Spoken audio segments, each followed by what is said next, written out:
Hi fans of high quality entertainment. This is, I did this last year, and the ranking has totally changed. It's amazing, how that can happen, even through the months, your opinion changes. Not that you dislike something, it's just something else you love more. And so the rankings always change, at least for me. And, some have really gone down in the rankings, but like I said, that doesn't mean I still don't love the music. So what I've done here this time is I've chosen 12 of my favorite solo artists of all time, and I've chosen 3 of my favorite albums by them. And so when I say solo artist, that doesn't mean that they can't have a band. But they're main, they write most of the songs. They're the leader of the band. So, if that makes any sense, I'll explain it as we go along. You'll see what I mean. But number 12 is a solo artist, especially on his very first album. John Anderson from Yes. I absolutely love his debut album, Elias of Sunhillow, which he did all on his own, so it's definitely a complete solo album. And then his next 2, had different musicians on them, but they're still considered solo albums. Animation and, of course, Song of Seven. And I've got more of his albums. Some are good, some not so good.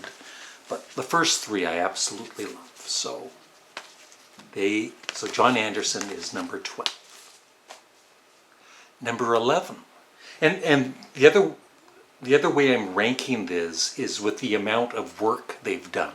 So if a certain solo artist only has, 4 or 5 albums that I know and that I love, and then another artist that I love has 20 or 30 albums, that artist is usually going to go above the one with less material, less albums.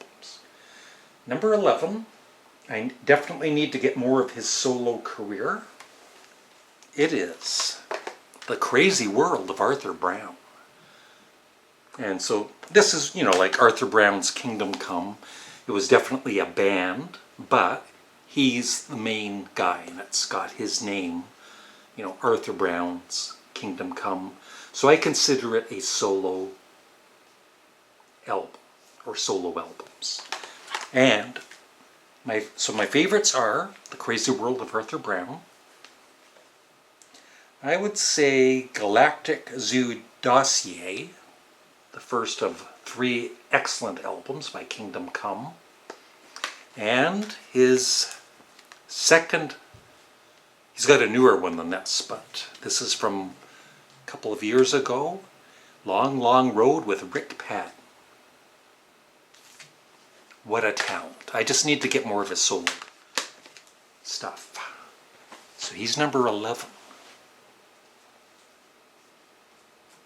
And this is what I mean by, the discography of a solo artist. This person sadly doesn't have a huge discography, or he would probably be way up higher in the ranking.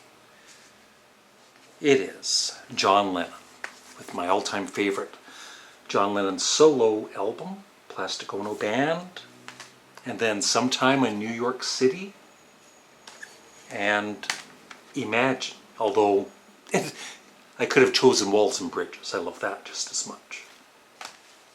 But, sadly, with what happened in 1980, he would have probably been right up there near the top. But he's on the list. Number 9, I've become a big fan of this person in the last probably 2 years. I also enjoy the band he's in, not quite as much. I do prefer his solo career over the band he is in. It is the great musical genius that he is, Steven Wilson. The Future Bites, And my two other favorites are The Raven That Refused to Sing and Other Stories. And my favorite, Hand... cannot... erase. Yeah, Porcupine Tree I really like too. Number 8. Now this guy, he has a lot of solo albums. And I've chosen probably 3 that aren't fan favorites, but I've always loved them. They are Neil Young, Trans, Neil Young, Landing on Water, and Reactor. Yeah. I don't know. when all of these came out back in the day, I loved them right away.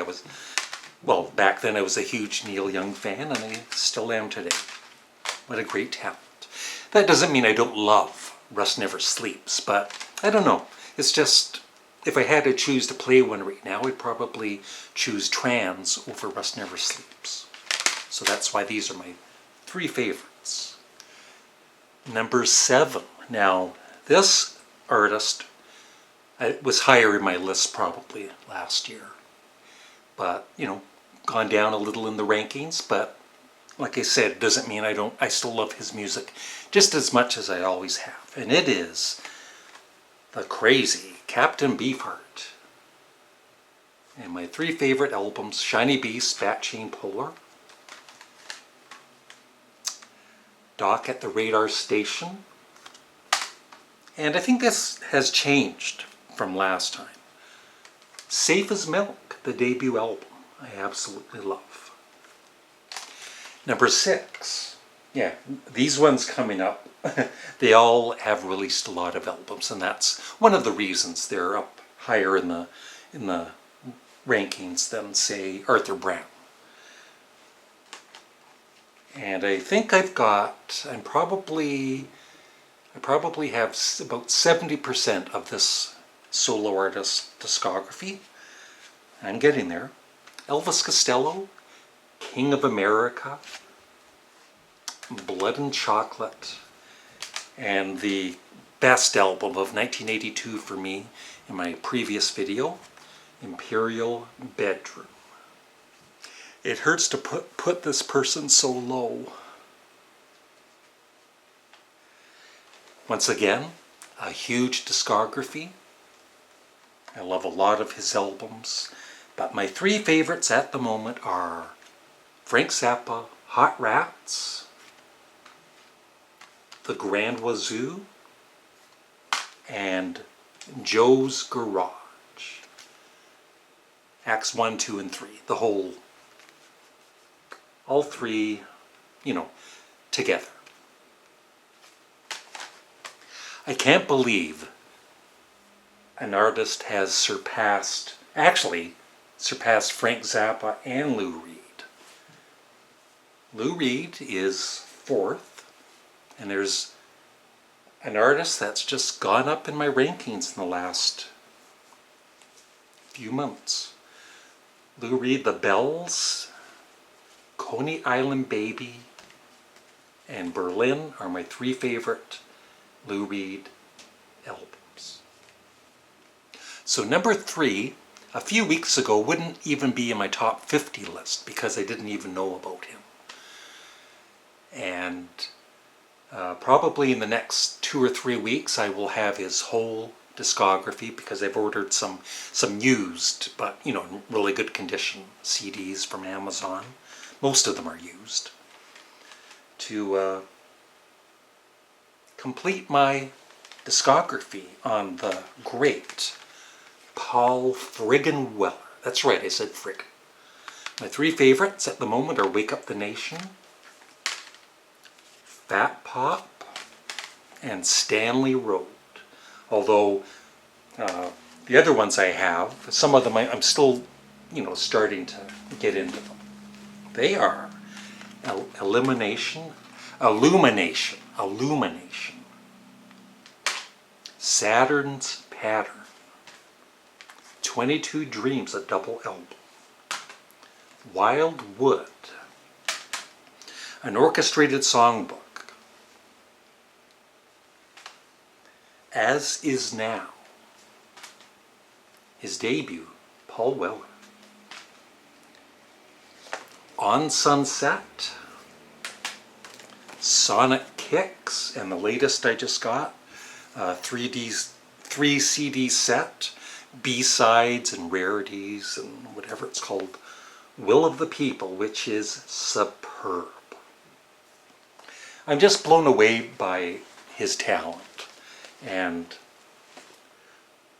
I think I've said this before, but of all the albums I've played and all of the songs I've listened to, there isn't one song where I didn't dislike it.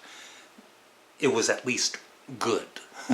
And I would say 90% of what I've heard is excellent. So I'm a huge Paul Weller fan. And yes, I will get into the jam and the style counts. Give me time. Now, I think everybody knows who number 1 is, and probably number 2. And I don't see these two ever changing in the rankings, but you never know. Number 2 for me is David Bowie, of course, with Low. This is a new favorite. I played this last night, and it's, I've always really liked it a lot. But last night it just hit me how great it is with his vocals. Young Americans is in my top 3 now. And then the other one is Black Star. But he's got so many great albums that these are sometimes just interchangeable. And just a quick mention, I finally finished watching Moon Age Daydream. Excellent. The first hour was kind of chaotic, a lot of it was just busy, and then it kind of slowed down during the Low period and Heroes, and a little quieter, and it ended up being just a excellent documentary, very unique. I highly recommend it if you're a David Bowie fan. And number 1's Paul McCartney. That's right.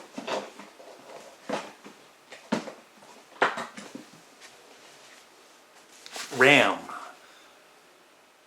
my all-time favorite Paul McCartney album, along with Chaos and Creation in the Backyard and Memory Almost Full, which is the album that got me back into McCartney after 26 years of kind of ignoring his career. So yeah, Paul McCartney's number 1. So that is it. I would love your thoughts. Who are some of you? And, there are other ones, of course. Joni Mitchell is great. I know I don't have any females. I'm sorry. Patti Smith, I love her music. Jane Siberry. Paul Simon, I just don't have any on CD, but he's one of the true greats for sure. Nick Cave, I have a couple of his albums. I love Nick Cave, but he's not in my top 12.